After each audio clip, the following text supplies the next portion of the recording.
Welcome back to part 2 of When a Parent Bewitches a Child. And in the first video, I was just saying that there is no need to be afraid, because once darkness comes to light, it means that everything is gonna work out just fine, or everything is a-okay. And so when the child, I had finished off my point just now to say that it becomes the cycle, because the child then goes back and confides in the same parent. And oh, I had done a hectic zoom in before. Let me do just for uniformity. Okay. I have no idea why, but it seemed a good idea. Now I'm too far in. I'm too far gone. But anyway, the child confides in the parent, then the cycle goes on and on and on. And this is why oftentimes I will always encourage people to take a time out from people. Because when there is a lot of things that simply don't make sense in your life, because one of the main ways, if not the main way or the only way really, that witchcraft gets to you is because it attacks your fears. It's thoughts. Hence it's always important to pay attention to the thought. Have I been having a thought that would lead me naturally to this thought, or did this just pop out of nowhere? Is people will play on your fears. When they know what you are most afraid of, then they play on that. So it is So it is very important that you open yourself up to taking some time out, because what happens in time out is, for instance, let's say you take a 3-month time out where you have no one around you, it's just you. If you work, you go to work and back. And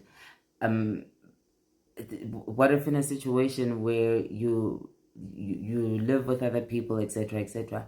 There are many ways to pull back into your energy even when you're surrounded by people. And perhaps okay, let me not leave it for later. One of the key ways is to always try to carve out time by yourself. I know that perhaps sometimes it's a space that is just a room, 2 rooms, sometimes it's a big house. So I always like to give advice that speaks to the person in the least, with the least to work with, because anyone who has more to work with it's easier to you know to you know what I'm saying. Exactly. What I would advise, if you are surrounded by people and it's quite a small space in which you're surrounded by people, is that sometimes just pull yourself out, go stand in that back corner. There could be people, there could be this, but just stand in that back corner, because it's not so much the other people's energy around you, it's those you're intimately connected with. When I say intimately, I don't necessarily mean sexual intimacy, if at all. It's it's that familial intimacy that you share. So that's one way. And also, depending, again, everything is based on where you fall on the spectrum of being healthy, being balanced, or having worked through certain things. So I could say that you actually say to people, may I please just have a timeout, etc. Well, in a, saying, I just feel that I'd like to take some time to invest in myself, etc., etc.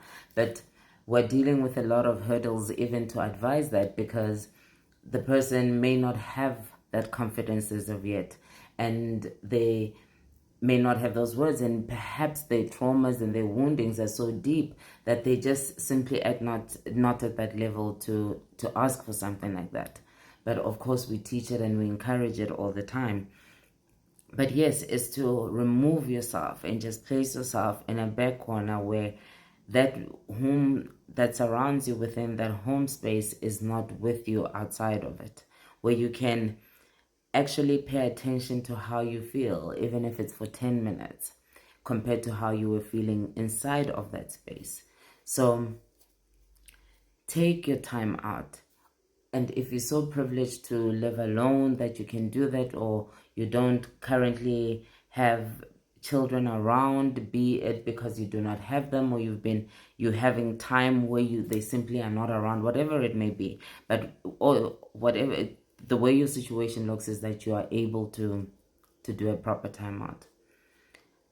It allows you to become so intimately knowledgeable about your energy, to truly understand when you like to wake up, when you like to eat, what you like to eat. And of course, people always say, oh, what do I do by myself? Just think. Some people, it's all right if all you do is watch television or streaming. Is it? Oh, I think it's just streaming. You just streaming shows. But you know what I mean? It's not this perfect time where you must be so in your mind, so zen that you